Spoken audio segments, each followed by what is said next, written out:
السلام عليكم ورحمة الله وبركاته. ازيكم عاملين ايه؟ يا رب تكونوا دايما بخير وفي احسن حال. اهلا بيكم في قناة مطبخ آية. لو انتوا اول مرة تشوفوني ما تنسوش تشتركوا في القناة وتفعلوا الجرس عشان يوصلكوا كل جديد، ولو عجبكم الفيديو ما تنسوش تعملولي لايك. هعمل بقى معاكم صينية بطاطس خطيرة، طعمها بيبقى حلو جدا، كلها كده تحابيش، وكمان هنعمل معاها فراخ. شايفين البطاطس دايبة دوب كده مستوية، وكمان الفراخ مستوية معايا، وكمان واخدة لون حلو جدا.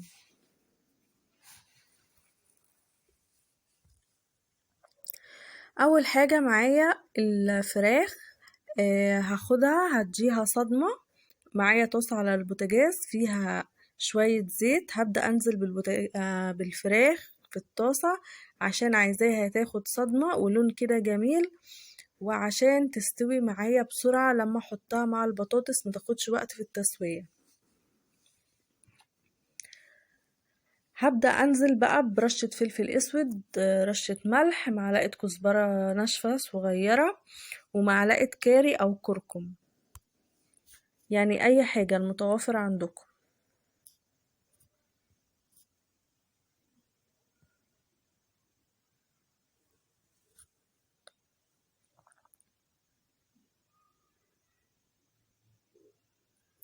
هبدأ بقى بالمكونات بتاعتي. عندي هنا فلفل ألوان، عبارة عن فلفل أحمر وفلفل أخضر وبصل متقطع شرايح بالشكل ده،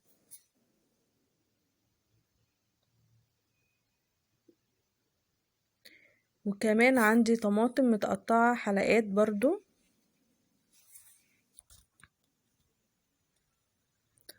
هحط كل المكونات دي على بعض وهبدأ أنزل عليهم بالبطاطس.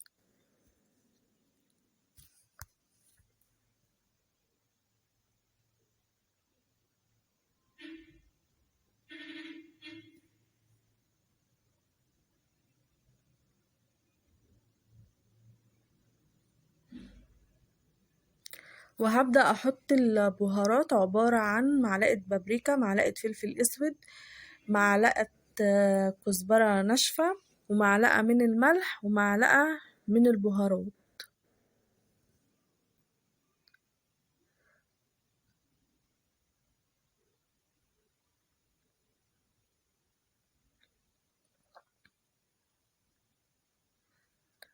وكمان هتحطي معلقة صلصة كبيرة.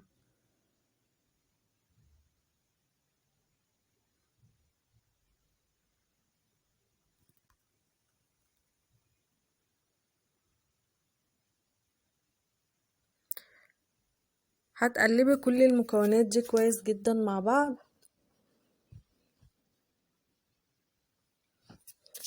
الله بقى على اللون يا جماعة، ولا الطعم ولا الريحة، مش عارفة اوصفلكوا ايه ولا ايه ولا ايه. هنا بقى معايا كوباية مية مغلية، لازم المية تكون سخنة.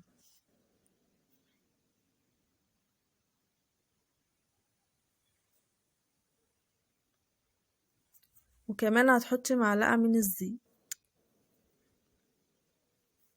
هتقلبي المكونات دي كلها كويس مع بعض، وبعدين هتبدأي ترصي الفراخ على وش صينية البطاطس وتبدأي تدخليها الفرن.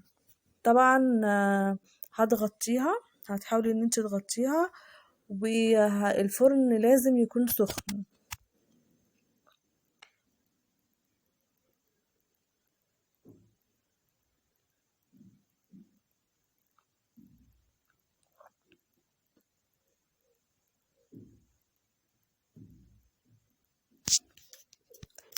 ما تنسيش تغطي الفراخ وتتابعي التسوية بتاعتها، مش بتاخد وقت كتير في الفرن، وده بيكون شكلها بعد ما تستوي. شايفين بقى الجمال؟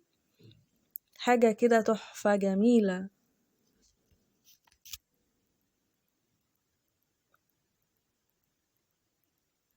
جربوها وقولولي ايه رأيكم في التعليقات.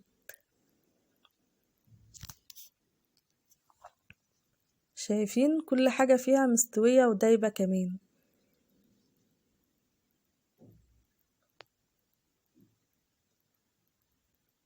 وما تنسوش لو عجبكم الفيديو تعملوا لي لايك، واشوفكم ان شاء الله على خير في فيديو جديد.